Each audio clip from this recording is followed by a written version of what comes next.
Baik Bapak Ibu, calon peserta P3K masih bersemangat ya untuk belajar. Maaf ini agak lama saya mengupload video pembahasan soal yang modul belajar mandirinya.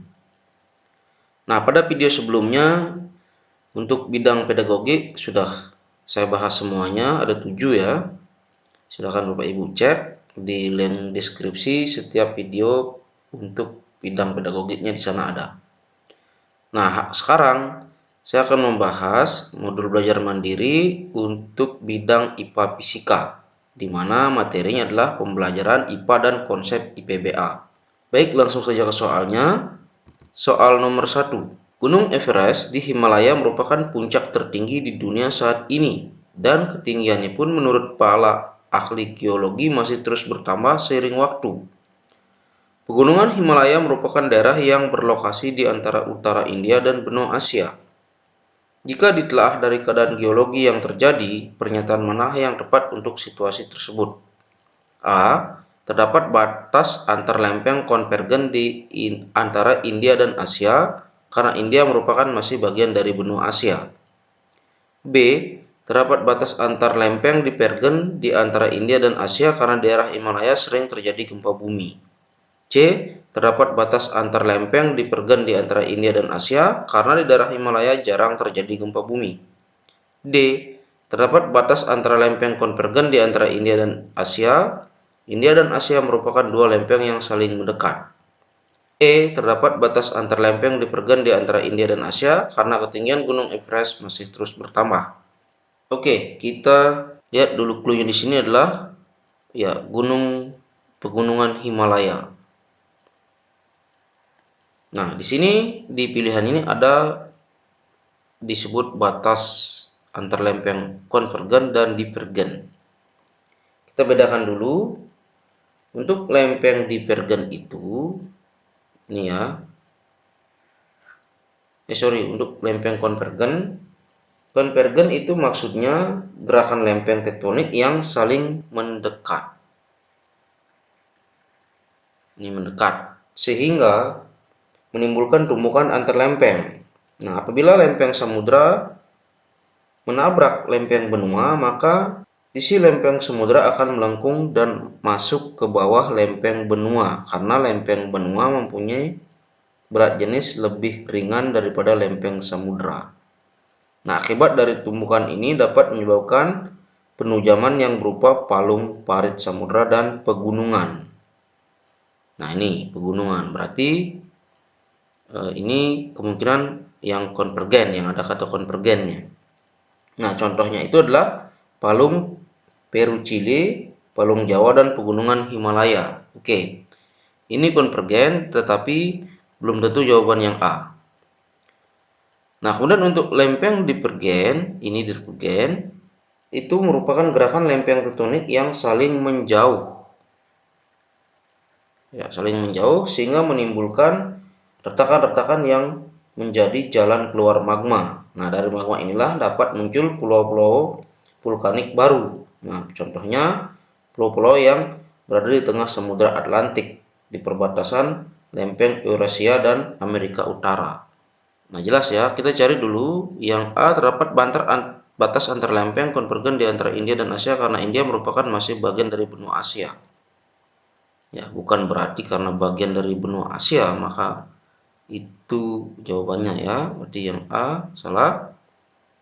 Yang B ini salah karena tidak membentuk pegunungan untuk lempeng divergen. Yang C juga salah karena ini tidak membentuk pegunungan. Kemudian terdapat batas antar lempeng konvergen di antara India dan Asia. India dan Asia merupakan dua lempeng yang saling mendekat. Oke, konvergen saling mendekat sehingga jawaban yang ini adalah yang D. Ya, yang E salah karena divergen. Oke. Lanjut soal nomor 2. Pusat Vulkanologi dan Mitigasi Bencana Kegunung Apian atau PVMBG mengkategorikan beberapa status gunung berapi berdasarkan potensi terjadinya letusan gunung api. Bentuk mitigasi perorangan sebagai penduduk penghuni sekitar wilayah gunung berapi yang sebaiknya dilakukan sebelum terjadinya letusan adalah pada saat status gunung api pada tingkatan A. Sebelum status awas, karena pada status awas penduduk sudah harus segera dievakuasi. B. Saat status siaga, karena pada saat itu kemungkinan letusan gunung berapi akan segera terjadi. C. Saat status awas, karena pada saat itu kemungkinan letusan gunung berapi akan segera terjadi. D. Sebelum status waspada, karena pada saat status awas penduduk sudah harus segera dievakuasi. E. Saat status waspada, karena pada saat status awas penduduk belum boleh segera dievakuasi. Oke, kita cari clue di sini adalah migitasi. Migitasi itu adalah upaya untuk mengurangi dampak risiko dari suatu bencana. Nah, berdasarkan levelnya gunung berapi itu kita bisa sebut tingkatannya menjadi 4 ya. Kita pilih yang level 1 itu masih status normal.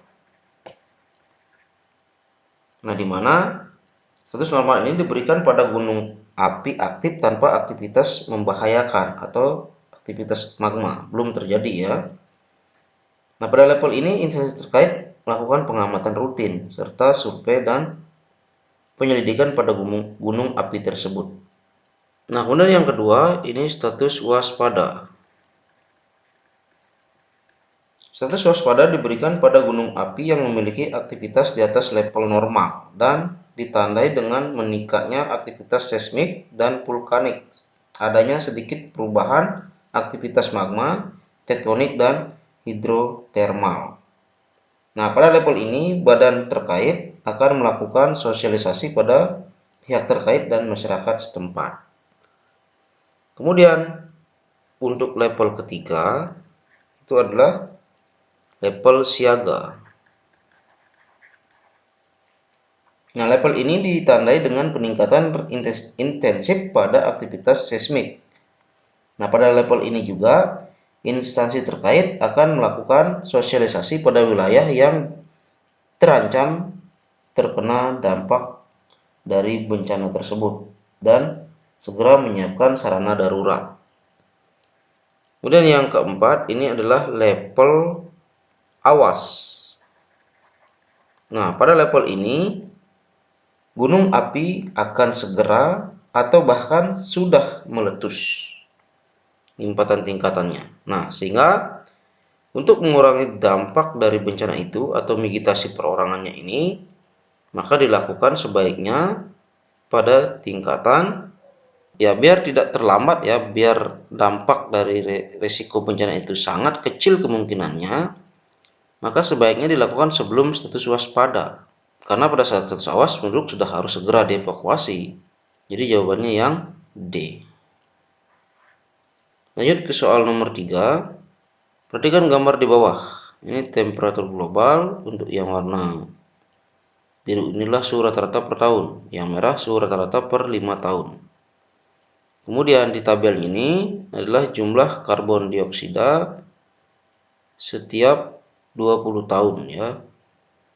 Nah, pada grafiknya kita lihat 1880, 1900, 1920 ini yang merah turun, kemudian naik lagi terus, turun lagi, naik lagi, naik terus. Kemudian yang biru ini selang-seling ya, tapi kelihatannya rata-rata terjadi peningkatan.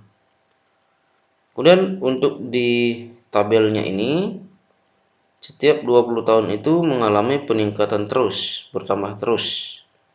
Jadi yang diminta di sini adalah jika grafik tersebut jika dikaitkan dengan data jumlah CO2 pada tabel, maka pernyataan yang benar adalah jika jumlah CO2 di udara tinggi, maka suhu bumi akan semakin rendah. Salah ya.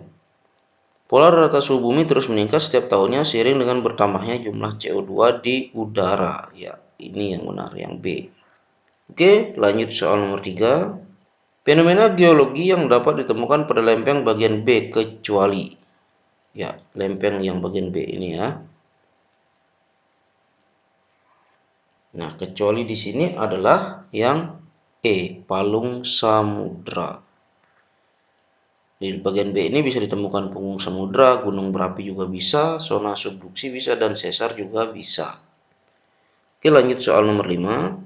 Berikut ini disajikan data jarak planet terhadap matahari dalam AU, Astronomical Unit. Jarak planet A itu 0,995 AU, yang B 0,720 AU, yang C 0,316 AU. Berdasarkan data tersebut, manakah pernyataan berikut yang benar?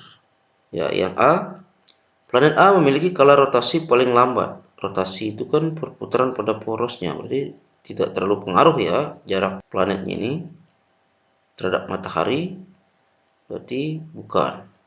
B, planet A memiliki skala revolusi paling lama. Yang B, kalau revolusi itu kan mengelilingi matahari ya. Berarti semakin jauh jaraknya, maka revolusinya akan makin lama. Yang A apakah paling jauh? Ya, planet A memiliki skala revolusi paling lama karena dia paling jauh. Ya, ini yang betul. Ya, kita gambarkan aja seperti lingkaran. Ini misalnya di tengah-tengahnya matahari. Ini lintasannya yang lingkaran ini. Sekarang bandingkan dengan yang jaraknya lebih jauh lagi. Misalnya ini planet B, ini yang C ya, paling kecil yang C. Ini B, ini lebih besar lagi yang C. Sorry. Ini yang C, ini yang B, ini yang A. Ya, ini yang A paling jauh. Ya tentu, yang A ini akan memiliki skala revolusi paling lama karena dia menempuh lintasan paling besar. Ya, jadi jelas jawabannya. Yang pilihan C ini, planet B memiliki skala rotasi paling lama. Rotasi tidak dipengaruhi oleh jarak ini. Planet C memiliki skala rotasi paling sebentar. Ya, rotasi juga tidak dipengaruhi. Planet B memiliki skala revolusi paling cepat. Bukan ya, yang paling cepat itu adalah yang C. Oke, sip. Lanjut soal nomor 6. Perhatikan gambar di bawah ini. Ya, ini gambarnya. Ini 1, ini 2, 3, 4, 5. Ini 1 ya, ini 2, 3, 4, 5, 6, 7, 8. Ya, biar nggak keliru nanti. Manakah yang benar dari pernyataan berikut?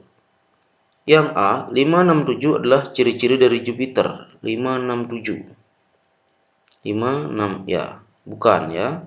Karena apa? Titan ini adalah satelit dari Saturnus. Jadi angka 5-nya sudah salah. Kemudian A salah. Dan B, 128 adalah ciri-ciri dari Jupiter. 1.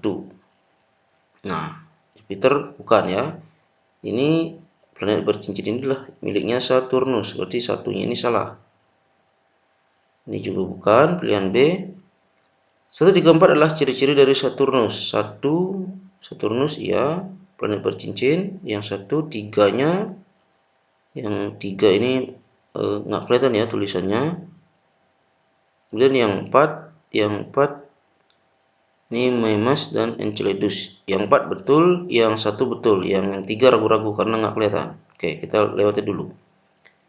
2, 3, 5 adalah ciri-ciri dari Saturnus. 2, ya ini bukan. 2 ini Jupiter dia punya. Saturnus itu bercincin. Berarti yang D bukan, karena 2-nya udah salah. Dan 3, 4, 7 adalah ciri-ciri dari Jupiter. 3, 4, 7. 3 ragu-ragu, 4. Ya, Mimas dan Enceladus, ini Enceladus ya. Ini Mimas, planet Saturnus. Berarti bukan ciri-ciri Jupiter. Oke, berarti jawaban yang benar adalah 1, 3, 4. Lanjut soal nomor 7. Berdasarkan gambar di atas, lempeng Indo-Australia dengan lempeng Eurasia bergerak secara, ya ini ya, Eurasian Plate dan Indo-Eurasian. Ya. Ingat ya, konvergen itu adalah bergerak saling mendekat. Divergen saling menjauh. Ini yang B dan yang C sama pilihannya. Berarti udah bukan.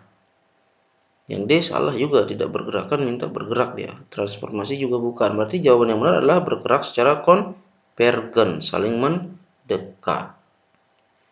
Oke, demikianlah soal dan pembahasan untuk materi IPA Fisika, review pembelajaran 1, materi pembelajaran IPA dan konsep IPBA.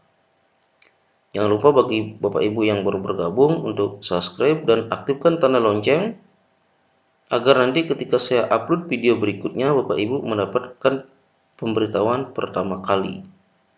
Semoga video ini bermanfaat. Terima kasih.